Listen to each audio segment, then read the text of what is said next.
नमस्कार साहित्य प्रेमियों, स्वागत है आपका मेरे YouTube चैनल माइलस्टोन एक्सप्रेशन पर। मैं वैष्णवी लेकर के आई हूँ फिर मिलोगी के आगे का एपिसोड। सफ़र का एक एक मिनट इस्तेमाल करने वसुधा ने फजूल का सवाल किया। मुंबई में आप कितने दिन रहेंगे? 2 दिन रहूंगा, लौटते समय वहां से कोलकाता के लिए डायरेक्ट फ्लाइट है। दादी कैसी हैं? आशीष ने पूछा। दादी बढ़िया है। आप अपनी मम्मी के पास हर वीकेंड शिलोंग जा पा रहे हो? वसुधा ने फिर सवाल किया। अरे नहीं, कहाँ हो पाता है।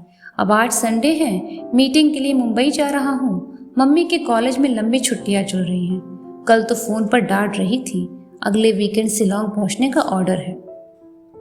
वसुधा की कल्पना में शिलोंग की एक गोरी अधेड़ महिला, आशीष का अनदेखा घर और कमरे के कोने में टेबल पर रखा फोन घूमा। दीवार पर ईसा मसीह की सलीब पर टंगी तस्वीर भी होगी। इस लड़के को मालूम नहीं होगा कि हमारे घर में सबसे बड़ी तस्वीर आंखें मूंदे हनुमान जी की है। काश इस लड़के के घर का फोन नंबर मिल जाए तो नंबर घुमाकर इससे बात हो जाया करे।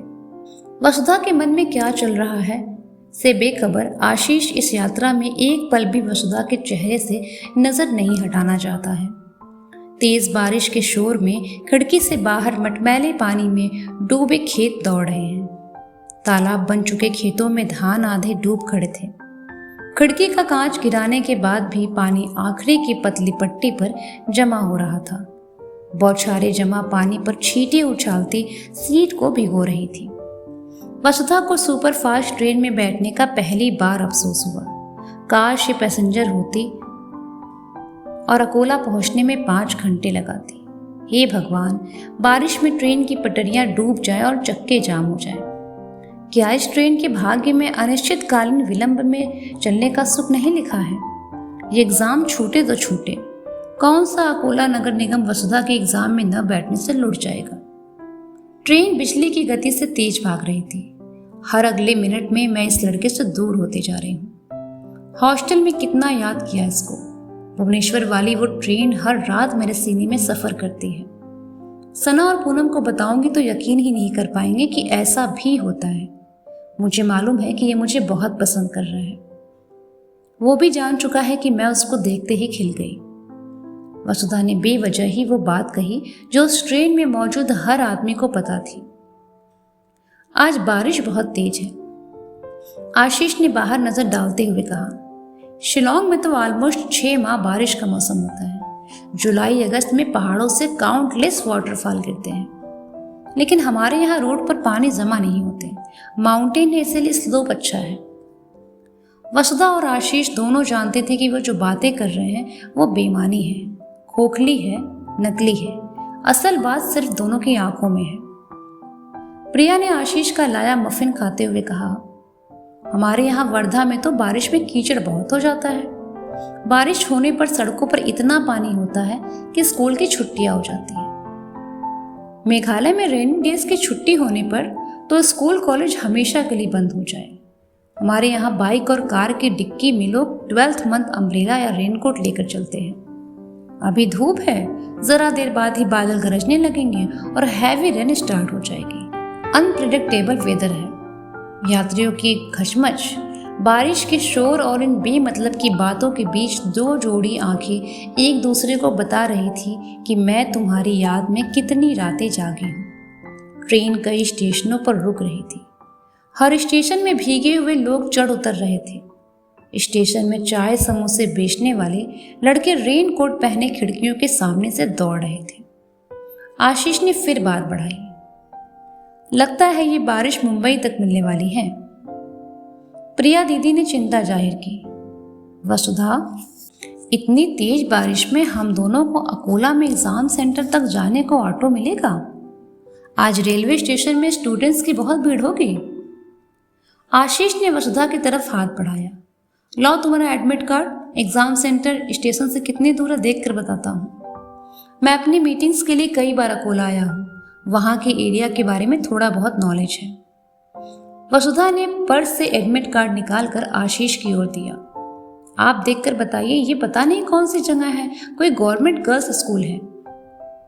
आशीष ने एडमिट कार्ड को हल्का सा अपनी तरफ मोड़कर वसुधा की पासपोर्ट साइज फोटो पर प्रेम से उंगली फिराई। फिर एडमिट कार्ड लौटाते हुए बताया, तुम लोगों का एग्जाम सेंटर स्टेशन से 3 किलोमीटर से ज्यादा दूर नहीं है। वैसे भी ट्रेन राइट टाइम चल रही है। उस हिसाब से अकोला पहुंचने के बाद भी तुम्हारे पास 2 घंटे होंगे। एग्जाम हॉल टाइम से पहुंच जाओगे। तभी एक चाय वाला ठस्सम ठस यात्रियों के बीच किसी तरह गुंजाइश निकालकर स्टील की टंकी का नल खोलकर चाय निकाल लोगों के हाथ में पकड़ा रहा था।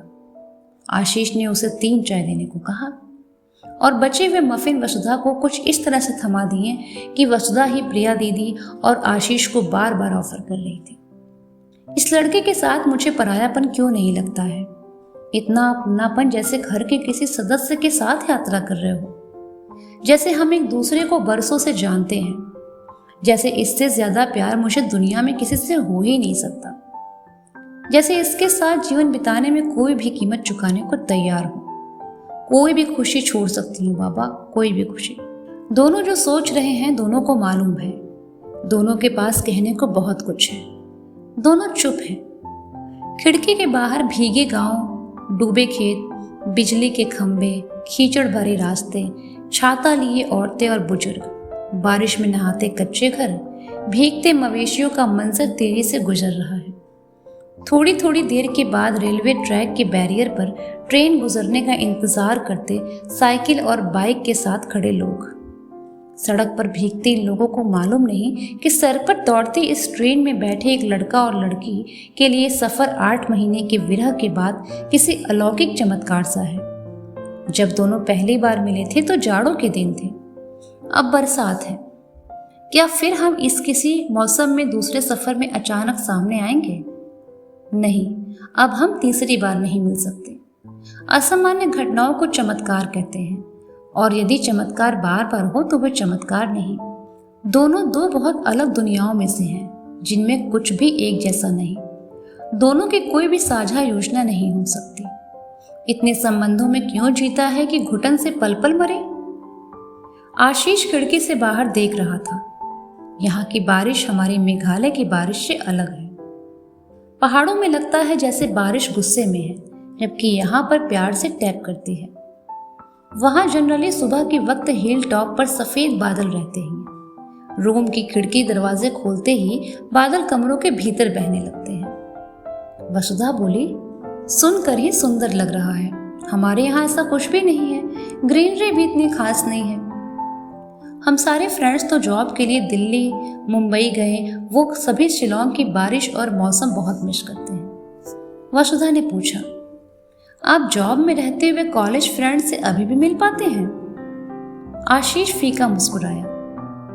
अब वो दिन चले गए, हम पहले जैसा नहीं मिल पाते। जॉब के लिए सब अलग अलग शहर निकल चुके हैं। अब कोई किसी शहर मीटिंग वगैरह के लिए गया और वहाँ कोई फ्रेंड की भी पोस्टिंग हो तो वे 1-2 घंटे साथ में स्पेंड करने का प्लान कर लेते हैं। दोस्तों से इस तरह से किसी रेस्टोरेंट में मिलने में वो कॉलेज कैंटीन के बड़े गैंग वाली बात नहीं आती है। कॉलेज डेज को बहुत सारे फैक्टर्स मिलकर मेमोरेबल बनाते हैं। Professors, friends, junior, senior, canteen, classroom, library, cultural activities, picnic, इन सब का डेडली कॉम्बिनेशन लाइफ में अनफॉरगेटेबल मेमोरीज ऐड करता है। कॉलेज खत्म होने के बाद अब जॉब में बने गए दोस्तों के साथ सब बढ़िया है, फिर भी हमेशा समथिंग मिसिंग लगता है। वसुधा, तुम्हारा तो हॉस्टल में ये आखिरी साल है, बढ़िया से एंजॉय कर लो। बाद में हॉस्टल, कॉलेज कैंपस, दोस्त बहुत याद आते हैं। आशीष के ऐसे बोलते ही वसुधा को रेवा, सना और पूनम याद आ गए। सना तो कूद ही पड़ेगी जानकर कि चॉकलेटी आंखों वाला लड़का मुझे ट्रेन में मिल गया। बहुत मजाक बनाएगी कि मैंने इस बार भी इसका नाम नहीं पूछा। प्रिया दीदी अंशुल भैया को इतना तो जरूर बताएंगे कि कोई लड़का वर्धा से अकोला तक हमारे साथ ही बैठा रहा, अपनी एसी बोगी छोड़कर। अंशुल भैया नीरज भैया को बताएंगे तो बवाल तो कर ही देंगे कि एक अजनबी लड़का पूरे रास्ते मेरे साथ बैठा रहा। उन्हें क्या पता कि कलकत्ता से भुवनेश्वर 9 घंटे पहली बार भी तो हमारी सीट साथ थी, तो अजनबी कहाँ रहा। हे भगवान, ये प्रिया दीदी ऐसा कुछ न बताएं अपने घर में। वैसे भी इस लड़के और मैंने अभी तक कुछ भी ऑब्जेक्शनल बात नहीं की है। काश काश प्रिया दीदी मेरे संग ना होती। आशीष ने तीनों के झूठे कप और मफिन के कागज समेटकर हाथ में ही पकड़ी पॉलिथीन में रख दिए। वो फिलहाल इन्हें फेंकने डस्टबिन तक जाने में समय बर्बाद नहीं करना चाहता था। वसुधा सोच रही थी कि यह लड़का लंबा सफर करके देश के अलग अलग हिस्सों में अनगिनत नए लोगों से रोज मिलता है। शिलोंग के पहाड़ से लेकर मध्य के मैदान तक नाप रहा है। बहुत लोगों से जान पहचान होगी, मगर फिर भी अकेला है। इसकी आंखें तो मुझसे यही कहती हैं। दूसरी बात ये समझ आई कि इसे मैं बहुत अच्छी लग रही हूँ। मुझसे दोबारा मिलने पर ऐसे मिला जैसे कोई अपने किसी खास रिश्ते से मिल रहा है। प्रिया दीदी नहीं होती तो मैं शायद कुछ पूछ भी लेती कि मैं आपको अच्छी लगती हूँ ना। पूछना नहीं, बताना चाहती कि मैं जानती हूँ। जब सच न पता हो तो वहाँ पूछा जाता है। जहाँ जवाब पता है वहाँ तो केवल स्वीकारोक्ति के लिए, उगलवाने के लिए पूछा जाता है। जो बात सामने वाला उलझन में कह नहीं पा रहा, उसकी मदद करने, उसे एक सिरा थमाने पूछा जाता है। बरसात चीर कर दौड़ती इस ट्रेन को रोकने कोई ईश्वर नहीं है। ट्रेन के चक्कों को अकोला पहुंचना ही है। अचानक ही हिम्मत करके वसुधा ने हंसते हुए पूछा, अरे हमने इतनी बातें कर ली मगर मुझे आपका नाम नहीं मालूम। आपका नाम क्या है? आशीष को यह सवाल बड़ा भला लगा। उसे वसुधा से यह सुनना था। यदि वसुधा की उसमें जरा भी रुचि है तो इस सवाल को हर हाल पैदा होना ही चाहिए था। यह सवाल अपने आप में वो जवाब था जो आशीष वसुधा से चाहता था। यदि ये सवाल नहीं होता तो आशीष को लगता कि वो खुशफहमी का शिकार है। अपना नाम बताकर जैसे मैं अपना थोड़ा सा हिस्सा तुम्हारे पास छोड़ाऊंगा। आशीष फर्नांडिस। मेरे फादर गोवा के रोमन कैथलिक क्रिश्चियन थे। उनकी पोस्टिंग नॉर्थ ईस्ट में ही ज़्यादा रही। मम्मी का तो स्कूल कॉलेज सब शिलोंग का ही है। मेरे नाना जी जर्मनी से आकर शिलोंग में बस गए। एक तरीके से कह सकते हैं कि आई एम हाफ जर्मन। वसुधा खिड़की से बाहर की ओर देखती रही, सोचती रही कि काश तुम्हारा नाम आशीष फर्नांडिस की जगह आशीष मिश्रा, पांडे, शुक्ला, शर्मा, वाजपेयी, त्रिवेदी, अवस्थी होता तो तुमसे जुड़कर मेरे बाबा बद्रीधर शुक्ला की प्रतिष्ठा में आँच न आती। प्रवीणा मामी और चाची को माँ पर हंसने का मौका न मिलता। रामायण मंडली में दादी की नाक न कटती। बाबा की ब्राह्मण समाज के अध्यक्ष पद से हटाए जाने का खतरा न होता। मुन्ना चाचा आशी के लिए रिश्ते नहीं आएंगे कि खतरे में न पड़ते। नीरज भैया का दोस्तों के बीच रुआब कम न होता। बद्रीधर शुक्ला की बेटी शिलोंग के क्रिश्चियन लड़के से शादी कर ले तो शुक्ला परिवार के ऊपर मेघालय के सारे पहाड़ टूट जाएंगे। पिछले 3 घंटे से वसुधा के कानों में छाई ललाई अचानक ही विलीन हो गई। आशीष को यह स्पष्ट दिखा। वसुधा को वर्धा का घर आंगन, बाबा याद आ गए और कत्थई आंखों से बनती डोर फिर एकाएक कच्ची हो गई। ट्रेन अकोला स्टेशन के प्लेटफॉर्म में धीमी गति से प्रवेश करने लगी। प्रिया दीदी को संतोष हुआ कि समय पर पहुंच गए। 2 जोड़ी आंखों को फिर हमेशा के लिए विदा लेना था। ट्रेन रुकने से पहले ही प्रिया दीदी खड़ी हो गई। चलो वसुधा, फिर दरवाजे पर बहुत भीड़ हो जाती है। सबसे आगे प्रिया दीदी, उनके पीछे वसुधा और वसुधा के ठीक पीछे आशीष खड़ा था। इतना पास कि उसके परफ्यूम की महक खुद के बदन से आती लग रही थी। वसुधा की हालत ऐसी हो रही थी कि लगा पलट कर पूछूं, चलो तुम्हारे साथ? ले जा सकते हो मुझे हमेशा के लिए?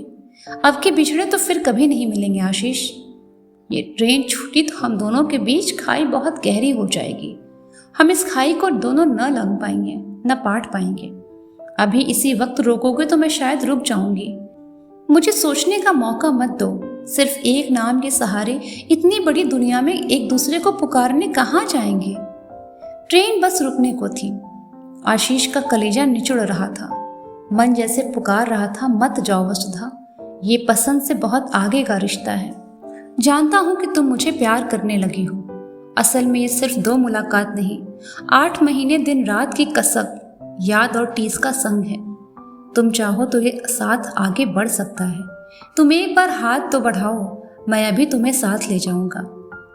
दरवाजे में चढ़ते उतरते यात्रियों की धक्का मुक्की से जूझते तीनों नीचे उतरने के बाद दरवाजे से जरा दूर अपेक्षाकृत खुली जगह में खड़े हुए। वसुधा ने नजर भरकर आशीष को आखिरी बार देखा। कौन जाने प्रिया दीदी न होती तो आशीष के गले लग जाती। वसुधा मुस्कुराई, चलो बाय। आशीष की मुस्कान नकली थी। ईश्वर ने चाहा तो फिर किसी शहर जाते हुए ट्रेन में मिलेंगे। पिछले 3 घंटे में आशीष की कही ढेर फिजूल बातों में ये सबसे फालतू बात थी।